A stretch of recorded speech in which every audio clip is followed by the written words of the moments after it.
हिंदी विभाग के हिंदी अध्यापक श्री मुकेश गोकुल सिंह राजपूत द्वारा निर्मित YouTube चैनल की ओर से सभी छात्रों को नमस्ते और मंगलमय शुभकामनाएं। इस YouTube चैनल के माध्यम से हिंदी विषय में हिंदी व्याकरण की जानकारी आप लोगों तक पहुंचाने का प्रयास प्रामाणिकता के साथ करते रहेंगे। दोस्तों, इस YouTube चैनल को देखने वाले सभी छात्रों को और मेरे हिंदी अध्यापकों को जरूर कहना चाहूँगा कि इस YouTube चैनल को लाइक करें, अपने दोस्तों के साथ शेयर करें, सब्सक्राइब करें और इस YouTube चैनल की लिंक को ज़्यादा से ज़्यादा शेयर करें। दोस्तों, हमने पिछले सत्र में शब्द में प्रमुख भेद, विकारी शब्द और उसके भेद, संज्ञा, सर्वनाम, विशेषण और क्रिया के बारे में जानकारी प्राप्त की थी। अब इस सत्र में हम शब्द का दूसरा प्रमुख भेद, अविकारी शब्द मतलब अवयव, इसके बारे में और उसके भेद जैसे कि क्रिया विशेषण अवयव, संबंध सूचक अवयव, समुच्चय बोधक अवयव और विस्मय आदि बोधक अवयव आदि की जानकारी प्राप्त करने का प्रयास करेंगे। तो चलिए दोस्तों, अविकारी शब्द मतलब अवयव किसे कहते हैं, इसकी परिभाषा इस प्रकार: जिन शब्दों के रूप में लिंग, वचन, पुरुष के अनुसार परिवर्तन, बदल या व्यय अथवा विकार उत्पन्न नहीं होता है, उन्हें अविकारी शब्द अवयव कहते हैं। दूसरे अर्थ में इसकी परिभाषा इस प्रकार से: जिन शब्दों के रूप हर स्थिति में समान रहते हैं, रूपांतर या परिवर्तन अथवा हेर फेर नहीं होता, अर्थात व्यय नहीं होता है, उन्हें अविकारी शब्द कहते हैं। जैसे कि उदाहरण के तौर पर हम समझने का इसे प्रयास करेंगे वाक्य में। पहला वाक्य, लड़का धीरे धीरे चला गया, लड़की धीरे धीरे चली गई। दूसरा उदाहरण, लड़का धीरे धीरे चला गया, लड़के धीरे धीरे चले गए। तीसरा उदाहरण, लड़का धीरे धीरे जाता है, लड़का धीरे धीरे गया, लड़का धीरे धीरे जाएगा। ऊपर दिए गए वाक्य या उदाहरणों में क्रमशः स्त्रीलिंग, पुल्लिंग, कर्ता, एकवचन, बहुवचन और वर्तमान काल, भूतकाल, भविष्यकाल आदि में भी धीरे धीरे शब्द में कोई परिवर्तन या रूपांतरण अथवा बदल या व्यय नहीं हुआ है, हर स्थिति में समान रहा, इसीलिए धीरे धीरे शब्द अविकारी शब्द या अवयव है। जैसे कि हम संक्षिप्त में उदाहरण भी समझने का प्रयास करेंगे। और क्योंकि, चुपचाप, लिए, आज, साथ, अरे, ऊपर, नीचे, यहाँ, वहाँ, इधर, उधर, किंतु, परंतु, एवं, तथा, बल्कि, इसलिए, अतः, अर्थात, अथवा, कब, तब, जब आदि शब्द अविकारी शब्द मतलब अवयव है। तो दोस्तों, इस प्रकार से हमने अविकारी शब्द मतलब अवयव किसे कहते हैं, उसकी परिभाषा और उदाहरणों के माध्यम से अविकारी शब्द को समझने का प्रयास किया। अब हम अगले टॉपिक में अविकारी शब्द अवयव के भेद के बारे में विशेष जानकारी प्राप्त करेंगे। तो चलिए, अविकारी शब्द मतलब अवयव के भेद प्रकार। अविकारी शब्द अवयव के 4 भेद है। पहला भेद, क्रिया विशेषण अवयव। दूसरा, संबंध सूचक अवयव। तीसरा, समुच्चय बोधक अवयव।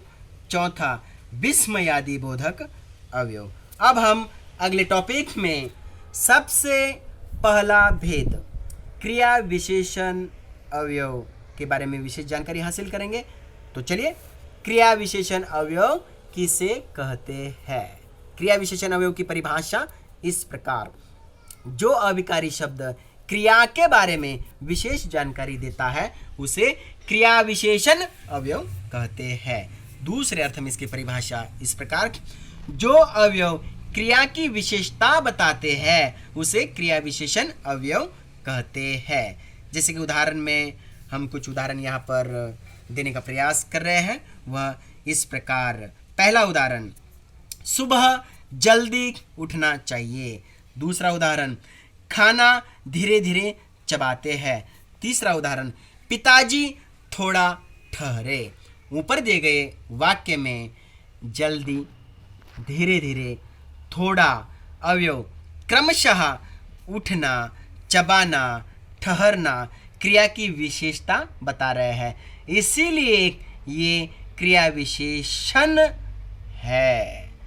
अब दोस्तों यहाँ यह बात जान लेने आवश्यक है कि क्रिया विशेषण क्रिया की ही नहीं तो विशेषण और क्रिया विशेषण की भी विशेषता बताते हैं। यह बात हम उदाहरणों के माध्यम से समझ लेंगे। तो चलिए पहला उदाहरण, पहला वाक्य इस प्रकार, राम वीर थे। उसी को इस प्रकार हम उदाहरण दे सकते हैं, राम बहुत वीर थे। दूसरा उदाहरण, मोहन काला है। इसी को इस प्रकार उदाहरण दे सकते हैं, मोहन थोड़ा काला है। ऊपर दिए गए वाक्य में बहुत और थोड़ा क्रिया विशेषण अवयव है, क्योंकि ये क्रमशः वीर तथा काला विशेषण की विशेषता बता रहे हैं। आधुनिक विद्वान ऐसे शब्दों को प्रविशेषण अर्थात क्रिया विशेषण भी कहते हैं। उदाहरणों में हम और कुछ उदाहरण यहाँ पर देखना चाहेंगे। जैसे कि पहला उदाहरण, कोमल कम बोलता है। वही वाक्य दूसरे अर्थ में समझेंगे, कोमल बहुत कम बोलता है। वैसे ही दूसरा उदाहरण यहाँ पर इस प्रकार से दे सकते हैं, मीरा कुछ बोलती है। यही वाक्य, मीरा बहुत कुछ बोलती है। ऊपर दिए गए वाक्य में बहुत क्रिया विशेषण अवयव है, क्योंकि ये क्रमशः कम कुछ क्रिया विशेषण की विशेषता बता रहे हैं। आधुनिक विद्वान ऐसे शब्दों को प्रक्रिया विशेषण अर्थात क्रिया विशेषण भी कहते हैं। तो दोस्तों इस प्रकार से क्रिया विशेषण अवयव की परिभाषा और उदाहरणों के साथ इसकी विस्तृत जानकारी हासिल करने का प्रयास हमने यहाँ पर किया।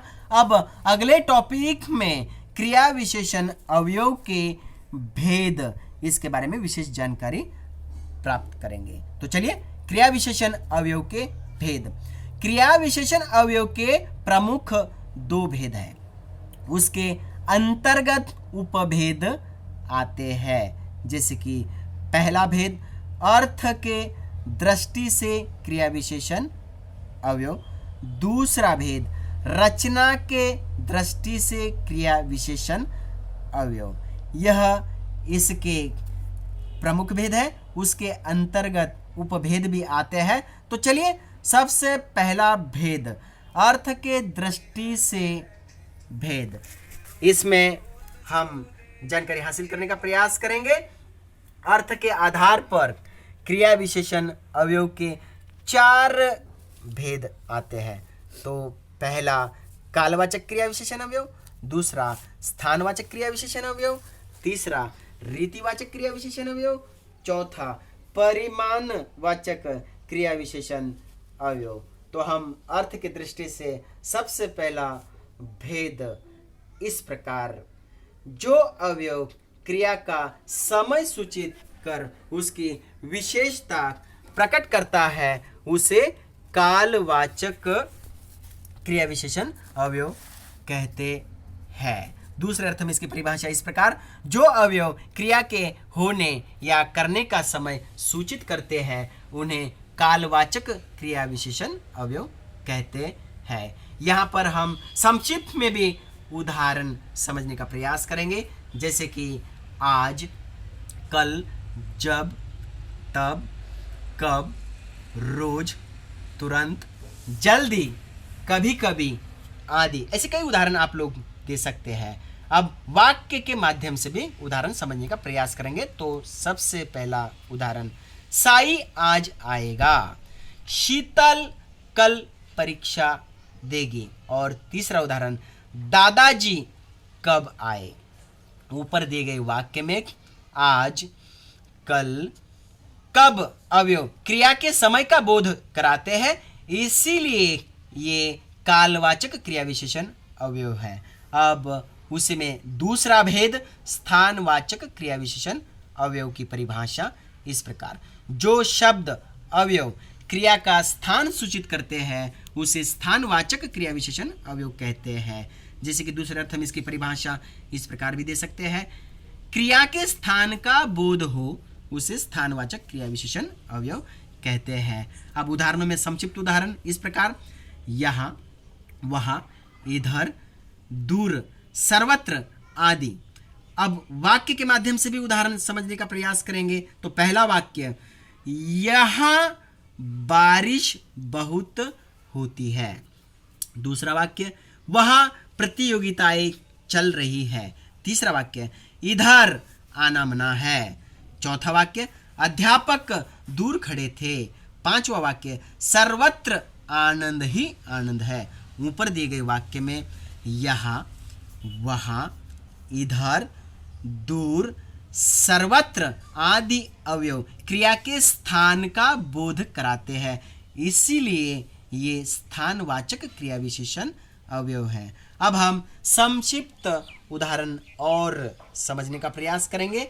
जैसे कि यहाँ, वहाँ, जहाँ, कहाँ, तहाँ, किधर, इधर, उधर, जिधर, दाएं, बाएं, नीचे, सामने, समीप, निकट, दूर, पास, सर्वत्र, आगे, पीछे, ऊपर, बाहर, भीतर आदि। ऐसे कई उदाहरण हम दे सकते हैं। अब तीसरा भेद, रीतिवाचक क्रिया विशेषण अवयव इस प्रकार, जो शब्द अवयव क्रिया का ढंग मतलब रीति बताते हैं उसे रीतिवाचक क्रिया विशेषण अवयव कहते हैं। दूसरे अर्थ में इसकी परिभाषा इस प्रकार, क्रिया के रीति का बोध कराने वाले शब्द को रीतिवाचक क्रिया विशेषण अवयव कहते हैं। अब हम यहाँ पर संक्षिप्त वाले उदाहरण समझने का प्रयास करेंगे। जैसे कि धीरे धीरे, चुपचाप, ऐसा, जैसे तैसे, धड़ाधड़, ऐसे, वैसे, कैसे, धीरे, अचानक, यथा, तथा, मानो, सहसा, सहज, यो ही, एकाएक, सचमुच, अवश्य, हाँ जी, अतः, अतएव, मात्र, तक, ठीक, हकीकत, यथार्थ, फटाफट, झटपट, स्वयं, परस्पर, बेशक, जरूर, मुस्कुराकर, हंसकर, विनयपूर्वक, एन, केन, बस, तो भी, कदापि, अति, प्राय, इतना, उतना, कुछ आदि।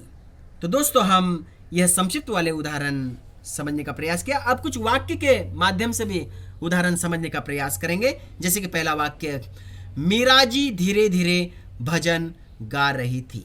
दूसरा वाक्य, कक्षा में छात्र चुपचाप बैठे थे। तीसरा वाक्य, घर ऐसा बनाएंगे।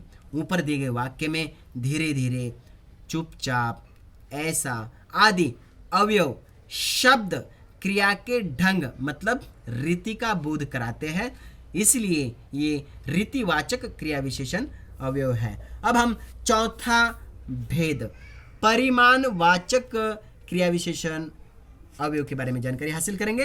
परिमाणवाचक क्रिया विशेषण की परिभाषा इस प्रकार, जो शब्द या अवयव क्रिया के परिमाण मात्रा का निर्देश करते हैं उसे परिमाणवाचक क्रिया विशेषण अवयव कहते हैं। दूसरे अर्थ में इसकी परिभाषा इस प्रकार से, क्रिया का परिमाण मात्रा सूचित करने वाले क्रिया विशेषण शब्द परिमाणवाचक क्रिया विशेषण अवयव कहलाते हैं। जैसे कि उदाहरणों में हम संक्षिप्त उदाहरण इस प्रकार दे सकते हैं, अधिक, बहुत, खूब, उतना आदि। ऐसे कई उदाहरण आप लोग दे सकते हैं। अब हम वाक्य के माध्यम से एक उदाहरण समझ लेंगे। पहला वाक्य जैसे कि दादाजी ने भूख से अधिक खाया। तो दोस्तों यहाँ पर अधिक शब्द जो है वह परिमाण मतलब मात्रा को दर्शाता है, इसलिए यह परिमाणवाचक क्रिया विशेषण अवयव कहलाते हैं। तो दोस्तों यहाँ पर हमने विकारी, अविकारी शब्द, साथ ही साथ क्रिया विशेषण अवयव और उसके भेद, इसके बारे में विशेष जानकारी हासिल करने का प्रयास किया। अब यहाँ पर इस सत्र में हम समापन करते हैं। अगले सत्र में हम अगला भेद जैसे कि संबंध सूचक अवयव, समुच्चय बोधक अवयव और विस्मयादि बोधक अवयव के बारे में जानकारी देने का प्रयास करेंगे। इसीलिए अगले सत्र का आप जरूर इंतजार करें। इसी के साथ सत्र के समापन में जाते जाते फिर से एक बार कहना चाहूँगा कि इस YouTube चैनल को जरूर लाइक करें, अपने दोस्तों के साथ शेयर करें, सब्सक्राइब करें और YouTube चैनल की लिंक को ज़्यादा से ज़्यादा शेयर करें। सभी छात्रों को और मेरे हिंदी अध्यापक वृंद को नमस्ते, मंगलमय शुभकामनाएं।